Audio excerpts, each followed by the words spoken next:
hear you want to play some fast licks on guitar. Well, do you, punk?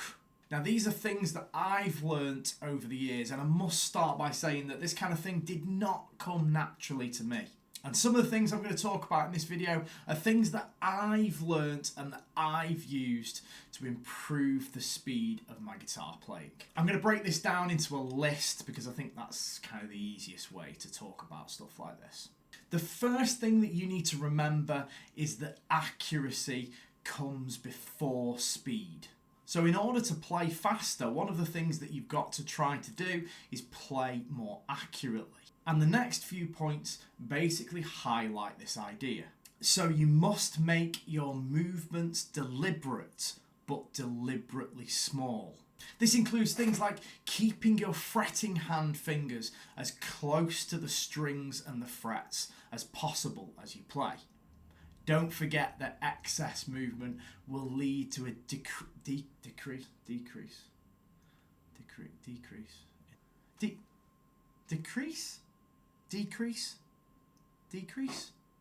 reduction.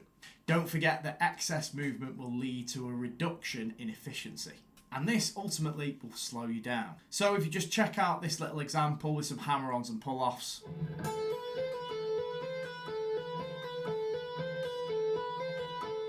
You'll note that my fingers were miles and miles away from the strings and the fret as I played. Now check this example out.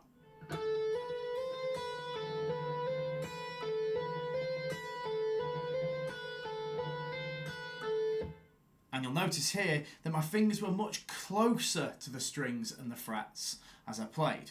Keeping your fingers close to the strings and the frets as you play is very, very important because it will increase your level of accuracy and efficiency. And with increased efficiency will come increased speed. Also, something that people don't necessarily consider is to keep your pick close to the strings as you play as well, for the same reasons that we've just talked about. Ooh, and don't get your pick buried between the strings.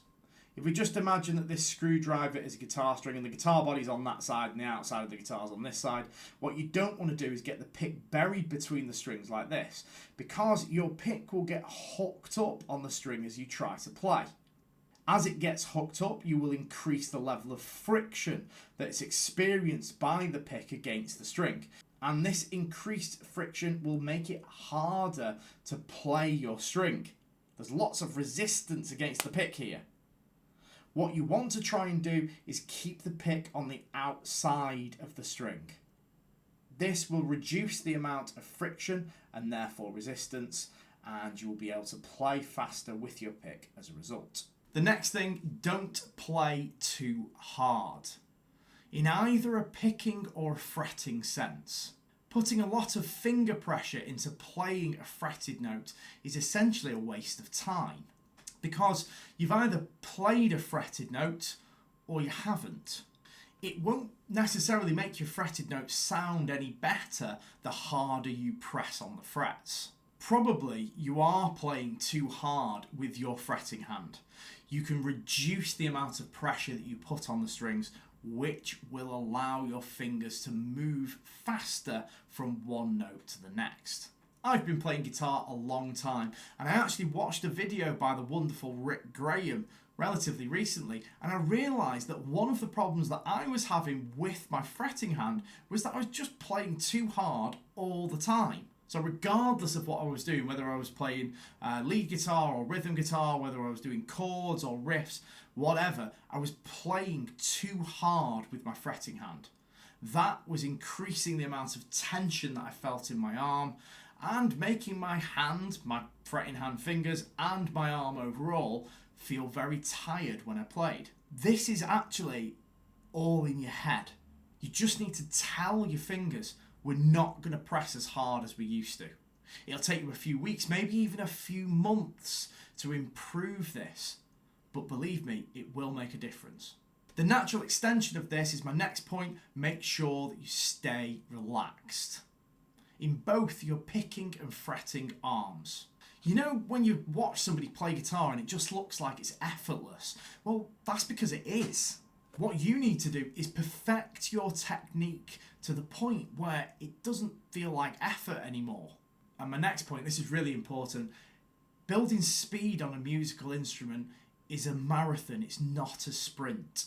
You need to make incremental improvements in speed over time. Master whatever you are looking at every tempo, not just one. And you need to play slow before you can play fast. If you can play something fast but not slow, you need to ask yourself the question, why can't I play it slowly? Why can I only play it fast? My argument would be that if you can only play something fast but you can't play it slow, you must be playing it wrong when you play it fast. Because surely playing slowly is easier than playing faster. So you should be able to play whatever it is that you're playing at all tempos. This kind of reminds me of a guitar lesson that I gave once many years ago to a kid that was, I don't know, he was 15 or something.